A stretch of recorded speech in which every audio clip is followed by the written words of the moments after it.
In this video here today, you guys, you are going to learn the second part. This is part 2 of how we construct our apple trellis system here behind me on our apple farm here in northern Michigan. Let's go farming. So in part 1, we talked about how we put all of the poles in, as well as we start to do the anchors, right? You saw that in part 1, so if you guys missed part 1, I'll put a link in the description down below and you guys can click on that and get yourselves caught up before you get too far into this video. So here we use a 4-wire system. They're all about 28 inches apart from each other here. And what we will do, you'll see later in the video, is we will start clipping these trees to the wire to keep them from moving away. So what you're gonna see here at the ends of the rows is the process in which that we clip the ends of the wires together. We use these connectors called gripples, which are pretty popular among people who do any deer fence or trellis system similar to what we're doing here. They slide together easily on both ends of the wire and they hold very well under a lot of tension. So those are the brand that we have chosen to use that actually are the quickest to put together. We used to crimp the wires together, but that ended up just taking too long. So the gripples are a little bit more expensive, but they're very easy to put together and it saves us time. So since the last video, you guys, we have added our irrigation lines. So we had trenched a line here and we put our sub-mains in. These are our new valves coming up out of the ground, and that way we can control our water as well as do fertigation on these young trees to help them reach that top wire. So if anybody here is unfamiliar about why we use trellis in apple trees, is because we go to a smaller rootstock. And so what happens when you have a smaller root system is that the trees are unable to support themselves with a lot of weight. So we add all of the wires and the poles and everything that you're gonna see in this video in order to help support that tree while it has fruit hanging on it that the tree can't support with its own root system. So this is a gala tree that we planted last fall, and you can kind of see that they are already blowing kind of in the wind, and it's only a 10-mile-an-hour wind today, and they're moving around. So that's why we really have to get these trees the support that they need as they grow bigger. If you guys remember this video from a couple weeks ago, I'll put a link in the description. We began to build our large storage barn here on the farm, where we are getting a brand new barn that we're going to be storing all of our apple boxes and some more space to store equipment over the winter that we're in dire need of on our farm. That's going up down there. I took a great video of it with the drone.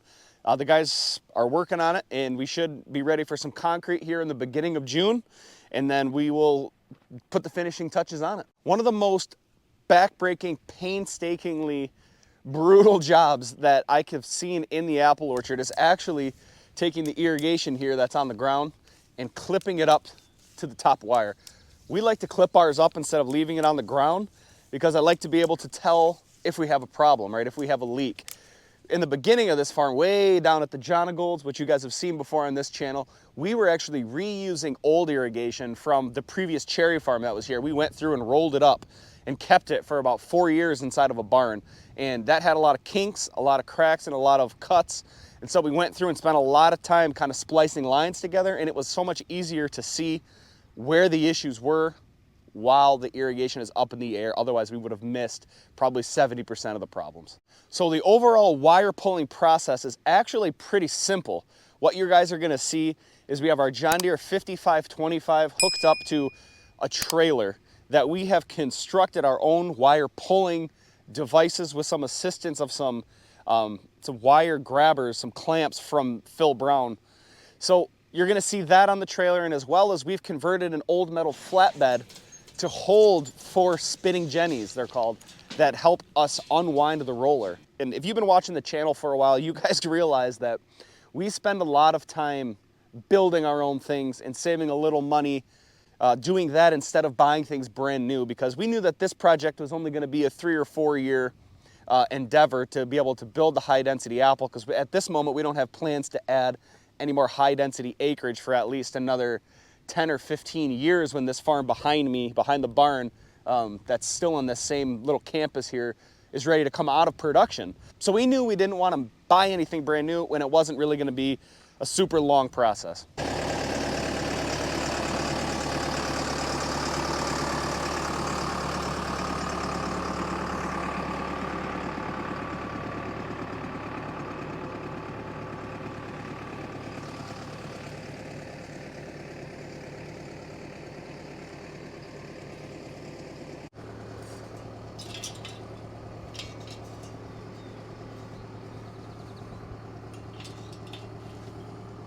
All right, so as we're making our way through this instructional video on how to make our apple trellis here, next comes the stays, right? You have to keep the trees growing vertical, otherwise they'll tip over sideways. So I'm gonna show you guys what we use in order to help keep our trees growing up straight. We are using these metal clips that attach to the top wire, and they have the length to reach all the way past the bottom wire, about 6 to 7 inches. So that way we don't have to move them, right? We clip them to the top, and then they also pass low enough so that we are able to get some clips on, which is the next step, and then we'll go back and tape the trees to this vertical stay. So the reason that we went with these metal stays compared to what other people use, conduit, or I guess whatever other options that people may use on their farm, is because these metal stays are 5 times cheaper than conduit. So when we knew we were going to be putting in a huge planting, we had to find something that was a little more friendly on the cost, instead of going out and spending a buttload of money on conduit. But I guess while we're here, I can show you guys how much these Honeycrisp trees have grown so far this year. So if you can tell, from above my thumb where the wood is darker, all the way this at the top is all new growth this year. So all of these leaves from my hand up has already grown in 1 month. So that's the goal, is to make sure that this continues to push out new growth until it reaches the top wire. So we're really happy with the amount of growth so far. So now that we have the vertical stays covered, all we have left to do is clip the trees and the stays into place so that they don't move, as well as we will also be using our max tapeners to tape the trees to these metal wires in order to keep them growing straight, right? They need to follow something like a piece of conduit or the metal. So we'll tape them to the tree, tape the tree to this, and it will help that tree continue to grow and follow that wire straight up until it reaches that top wire above me. All right, so the last 2 steps to finishing off the apple trellis that we use is talking about how we clip these stays that we just learned about to the wires, as well as how we secure the trees to those very wires. So I'm going to show you guys that here quick. So what we use are these clips here. We secure them to the vertical stays. We get them in the correct spot for a straight line with the tree down below. And then they also hook in nicely here on the back. And when this tree gets a little taller, it will actually stay in there. And as we tape it, it will stay in that exact same spot like it should with this trellis system setup. We use these clips like this to kind of hold the tree in place. And then I'll show you guys how we tape them to this to help give it that vertical help to continue to go straight. So the tape guns that we used are called the Max Tapeners. That has a staple component as well as a tape component. It's a very simple process that uses the stapler to add the tape as well. And with a couple clicks, it does a very good, quick job instead of using rubber ties.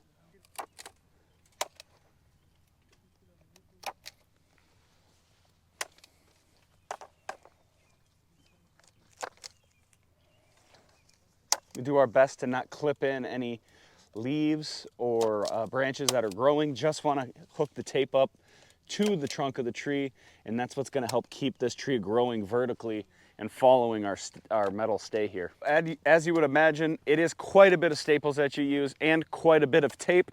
Depending on the size of the tree, we could be taping anywhere from 2 all the way up to maybe 3 or 4 actual spots per tree, which adds up pretty quick over about 18,000 trees that we have to do. So it's a lot of material up front, but hopefully as this orchard grows and becomes more established, everything will be in place that we need. I'm sure that the Max Tapeners are pretty widely used in the apple community. I've seen a lot of other farmers with that same green tape that we have on the trees. We use it in our nursery with bamboo sticks to help our trees grow in the nursery, as well as clearly, obviously, out here. These are the materials that we use. We use these staples we buy, and then this is the green tape. Comes in a roll, and it just slaps right into the gun, and it's a super easy process and works very good. In addition to us working on our trellis system here, in our tart cherry block, we are able to start to see the cherries coming out of the shucks. So what that means is that the cherries are starting to fill the old flower, and after they've been properly pollinated, they begin to fill that shuck, and then when they get big enough, they kind of come out of it. And so that's when you can really start to get a good grip on what your crop is looking like. We had a big, long pollination kind of window where we had some warm temperatures up front that opened up a lot of leaves. And then we had a cold spell come through.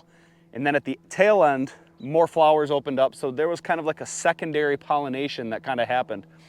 So on top of being short on the crop this year due to frost, we also had some interesting pollination weather, which is gonna be the reasons why you see that we're gonna have a short crop this year on the farm. But I'll show you guys what the cherries look like right now. This is one of our farms that is doing the best, has some of the best crop on it. So as you can tell, they're out of the shucks for the most part. Those are the bigger cherries. But as you can tell here, see, there's this little one right there. And so we have a couple that actually look like that, which is interesting because those we don't know if they're gonna hold on. See, we have one here, and then this one is also in the shuck currently, right? So if I can pull that off, you can see that this is still a viable cherry. It is just much smaller. So that's gonna cause its own issues when we go to, you know, trying to ripen up this crop, because those cherries are going to be different sizes. So that's a lot of information in one video about how we build our apple trellis system. Again, if you guys missed the first video where I show you how we put the posts in the ground, I'll put that in the description down below. YouTube wants you guys to watch this video next, so go ahead and click on that one, guys. Don't forget to like and subscribe to help support the channel, and we will see you guys in the next video. Thank you for watching.